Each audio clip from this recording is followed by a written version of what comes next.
I don't know how many of you know who I am. I know some people do. I have some colleagues that are in here that I've spotted already. But I'm not sure how many other people know who I am. So I figured that I would begin by introducing myself briefly. My name is Andrew Suderman. I am Canadian. My family is up there somewhere.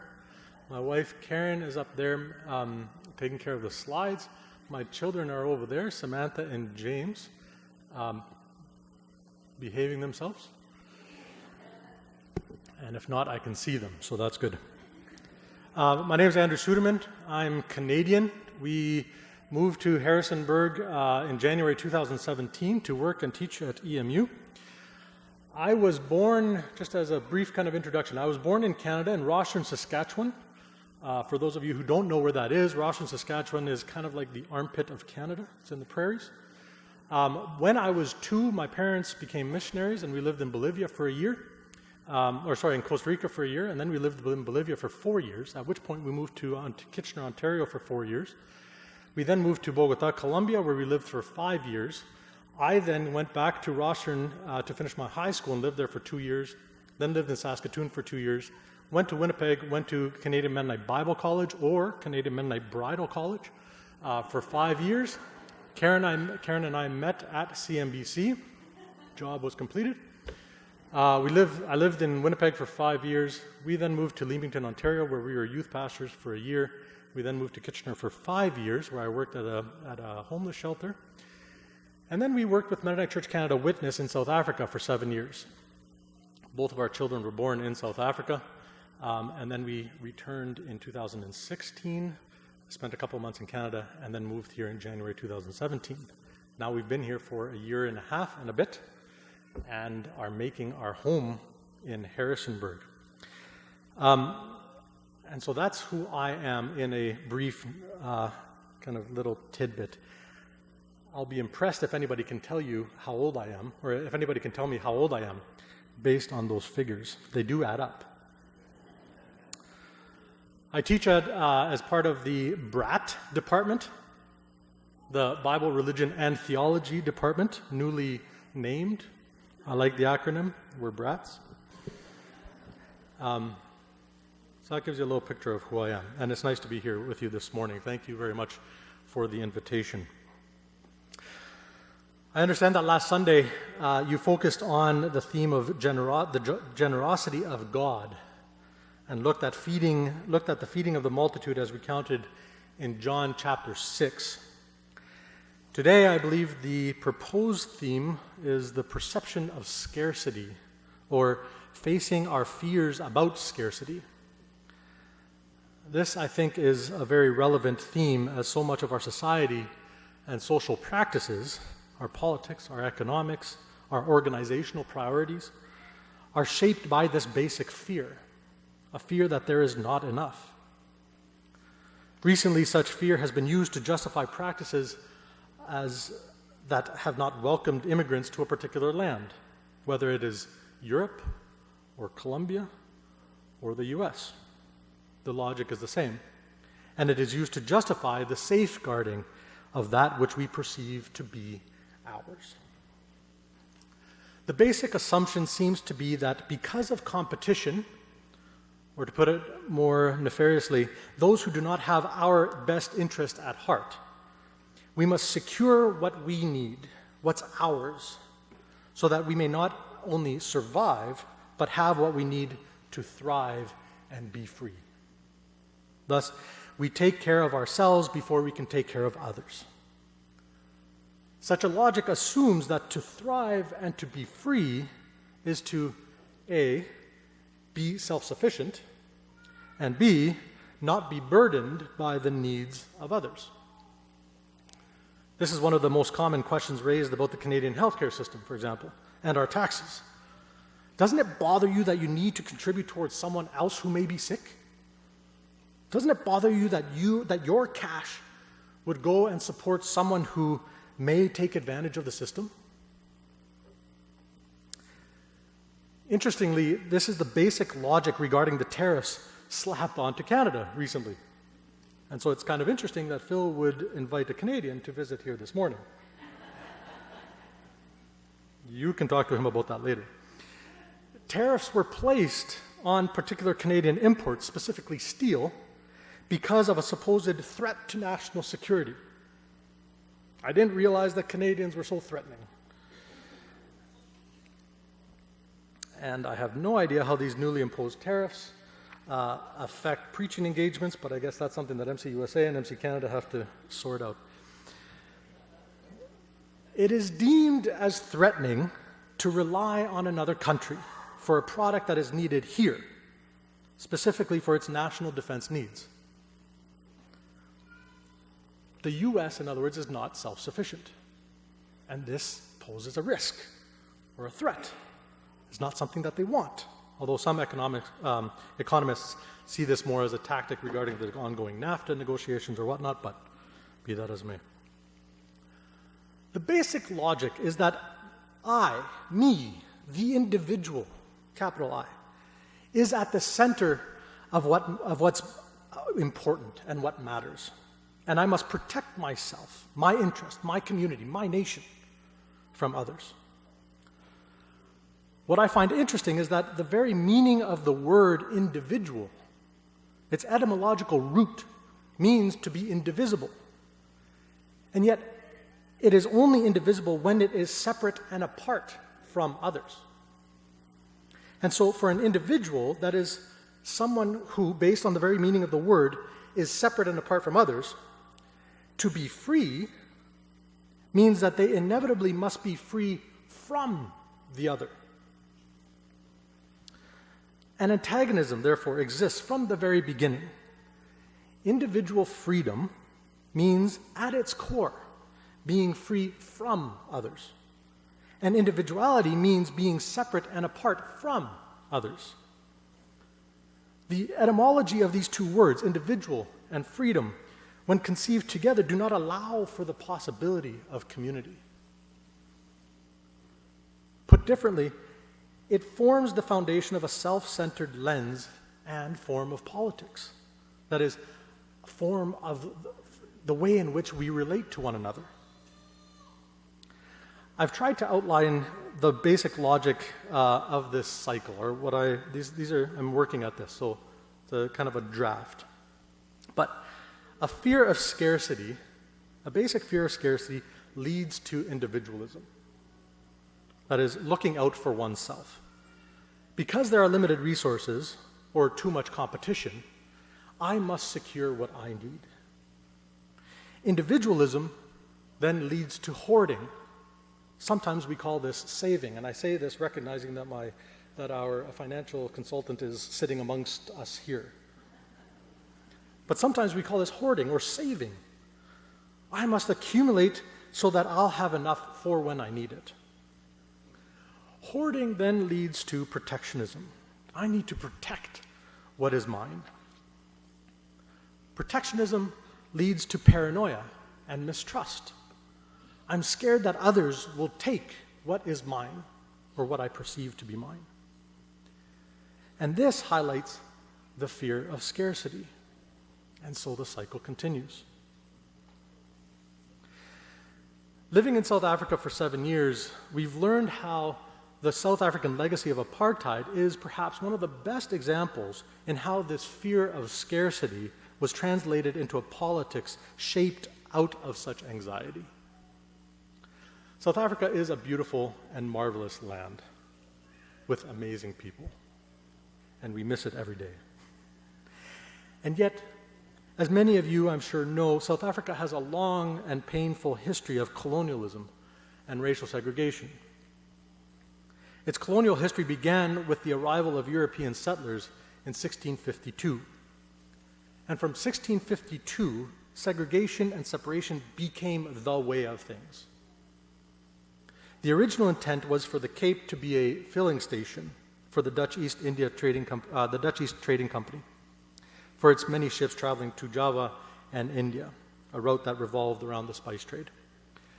Right from the start, the European colonists planted a hedge of bitter almond in order to keep the local Bushmen away from and apart from there, the European, livestock and gardens. You can still see part of that hedge just outside of what is now Cape Town. Because of the desire to be separate, most interracial interactions were condemned, from trade and business to interpersonal and most definitely romantic. There was, most specifically among the Europeans, a desire to remain pure. In 1857, for example, the Dutch Reformed Church officially decided that the church would be separate along racial lines. There would be a white church and there would be a black church. And later on, there would be a colored church and an Indian church. Although it already largely existed in practice, the official policy of apartheid as law began in 1948. Apartheid literally means apartness or separateness. And the architects of apartheid try to describe it as, quote-unquote, separate development. The idea being that each racial grouping or nation could and should grow and develop on their own. The apartheid government thought it was better for each tribe and racial group to be separate and apart. Although the architects of apartheid deluded themselves in thinking that this was somehow an altruistic and benign system, the fruits of the apartheid policy quickly became apparent. Those who were depicted as, quote-unquote, non-white were extracted and forcibly removed from their land. In 1913, just over 100 years ago, the Lands Act came into effect, which ensured that over 80% of the land went to whites, who were less than 20% of the population. Here you can see the dark areas of the map of South Africa being the land, and not even the most favorable land, obviously, the land that was given to those who were depicted as non-white. The system made it so that everybody who was depicted as not white had to declare and get permission as to where they could go in their own land. This included where they could live, work, walk, sit, eat, etc. Each person who was depicted as non-white had a passbook that they had to carry with them, which documented the permission they had from their white bosses as to where they could go and what they could do. Space was determined for people. And when people stepped outside of those spaces that they were expected or allowed to be in, the consequences were dire. And so, as one can imagine, this had a dehumanizing effect. Those who dared to imagine something different, and those who dared to step out of what was expected and enforced by law, were met with incredible force. The measures taken to maintain the desired separateness and protect the apartheid-created social order were ruthless. In 1960, for example, there was the Sharpeville massacre, where a group of people, thousands of people, gathered in order to march to a police station in order to hand themselves in. They marched without their passbook in order to hand themselves in. As they approached the police department, the police opened fire, killing 69 people, most of them shot in the back as they were running away.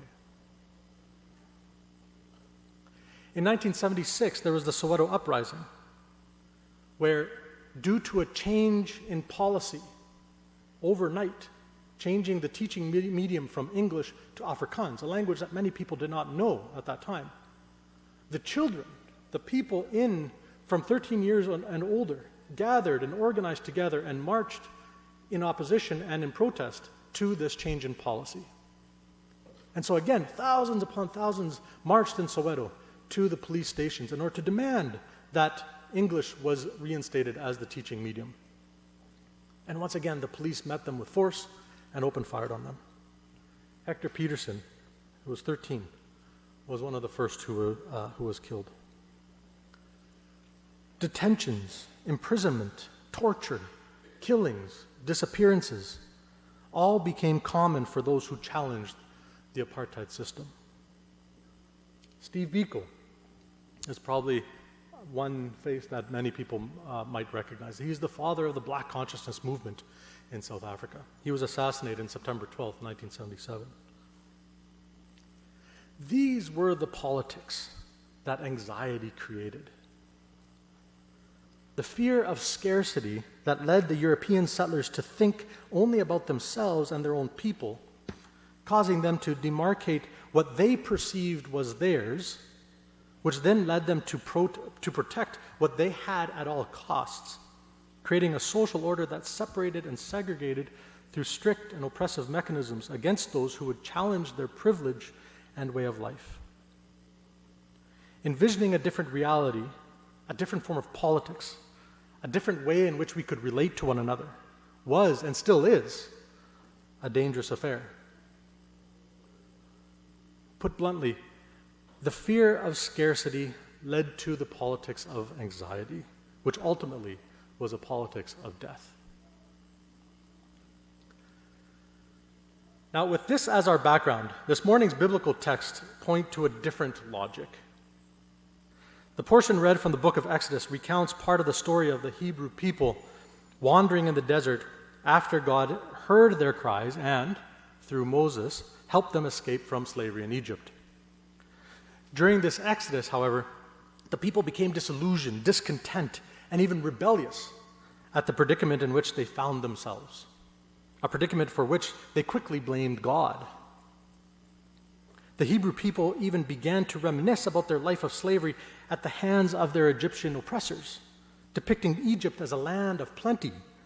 Oh, that we had died by the hand of the Lord in the land of Egypt, when we sat by the pots of meat and when we ate bread to the full. First of all, I doubt that was actually the case. In the beginning of Exodus, of the Exodus account, for example, we hear about the cries, not the murmurings, of the enslaved Hebrew people. Second, as the people murmured while they wandered, God, interestingly and amazingly, responds, providing them that which they both needed and wanted: quail or meat in the evening, and manna or bread in the morning. This action demonstrates God's graciousness in providing for God's people, despite their complaining. And yet there's an additional feature that's particularly interesting in this story, and which I fear we don't pay enough attention to. Not only does God provide, but with God's provision comes a test or a requirement to take only according to one's need. In other words, God introduces a new social logic, one that is not dictated by greed and a concern for oneself, that is, self-preservation, but rather one that is based on trust in God and a concern that all will have what they all need. This becomes the basic principle of God's community. This becomes the basic principle of justice and shalom. And this becomes the essential feature to which the prophets hold the Israelite community accountable. This story of God's provision in Exodus comes back to light in John's Gospel. Last week, one second, I got worked up. Last week, I believe you looked at the story of Jesus miraculously providing enough food to feed a crowd of 5,000 from 5 loaves of bread and 2 fish. Shortly after that scene, in the same chapter, we hear about people seeking out Jesus because they wanted more of the bread that he provided.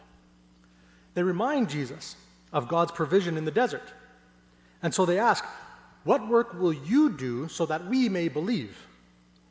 As though it wasn't enough already to feed 5,000 from 5 loaves of bread and 2 fish. Oh, how short the memory is. Jesus, however, in a very interesting dialogue between himself and these people, makes a few interesting and noteworthy suggestions. First, Jesus says, "Do not labor for the food which perishes, but for the food which endures to everlasting life, which the Son of Man will give you, because God the Father has set his seal on him." We in the global north may too easily spiritualize Jesus' message here. For many of us have our daily bread, and so we don't need to pray for, let alone trust in God to provide it on a daily basis. As a result, we can too easily interpret this phrase as though Jesus is not referring to the material reality of bread, but rather in some kind of spiritual manna that will give us everlasting life. But perhaps Jesus here is picking up on the basic principle that we noted from the Exodus story. Perhaps Jesus is suggesting that one should not labor on accumulating more than what one needs because it only perishes. Rather, one should focus on the basic principle that everyone should have what she or he needs. This basic principle that serves as the foundation for justice and shalom, which Jesus himself provides. Working toward this basic principle of justice and shalom may be the food that endures. This, Jesus says, is the work of God, that you believe in him whom God sent. I can almost hear the Exodus exhortation. Trust in God that all can have enough. Second, Jesus reminds the people, most assuredly, I say to you, Moses did not give you the bread from heaven, but my Father gives you the true bread from heaven. For the bread of God is he who comes down from heaven and gives life to the world. Lest we fall into the temptation of spiritualizing this phrase as well, note that the true bread which God provides comes from heaven to give life to the world. And three, Jesus then makes his main point. I am the bread of life. He who comes to me shall never hunger, and he who believes in me shall never thirst. Like the story from Exodus, Jesus may be providing a new logic, a logic that suggests that if we truly believe and trust in God for our very sustenance, we can let go of our need for self-preservation and ensure that others will have what they also need. Indeed, in Matthew and Luke's account of the temptations, this is precisely the logic that we find. When Jesus was tempted by turning stones to bread so that he could feed himself, the temptation Jesus faced was, how will you use your power? Will you use it for your own sake or for the sake of others? To feed yourself or to provide food for others? Jesus' response to the tempter, in citing Deuteronomy 8:3, highlights how God did not provide manna so that God's people could eat and survive on it alone, but rather to trust that God would provide. Jesus would then demonstrate through the feeding of the 5,000 how his interest was not to use his power for his own sake, but to help feed the multitude. It wasn't his belly, it was the belly of 5,000 others. It is when we focus beyond ourselves, taking only what we need and ensuring that others also have enough, that we truly begin to understand what it means to live according to God's logic, to participate in God's work in the world, which John later on alludes to in chapter 17. In fact, it is only in assuming this alternative logic that we truly understand what it means to live.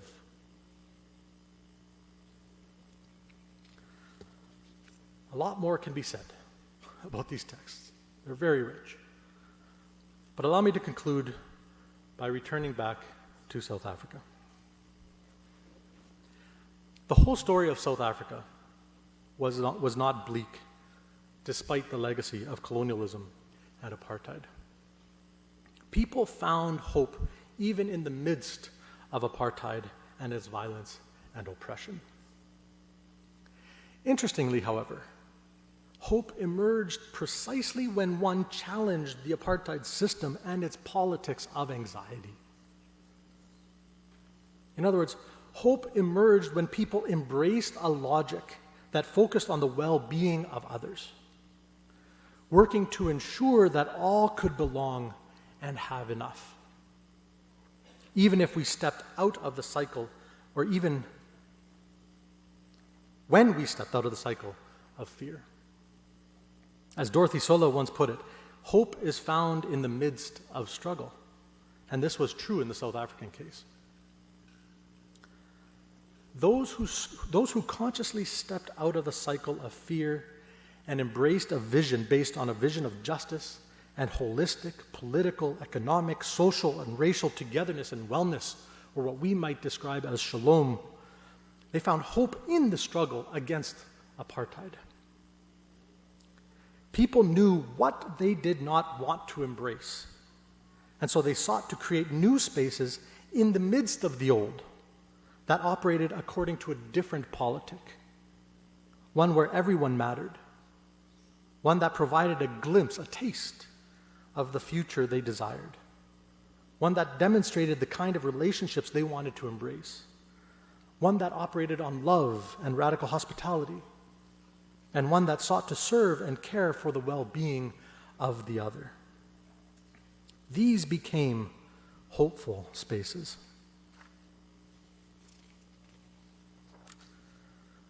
And so, I ask, how are we doing? Are we focused on ourselves? Or is our gaze beyond ourselves?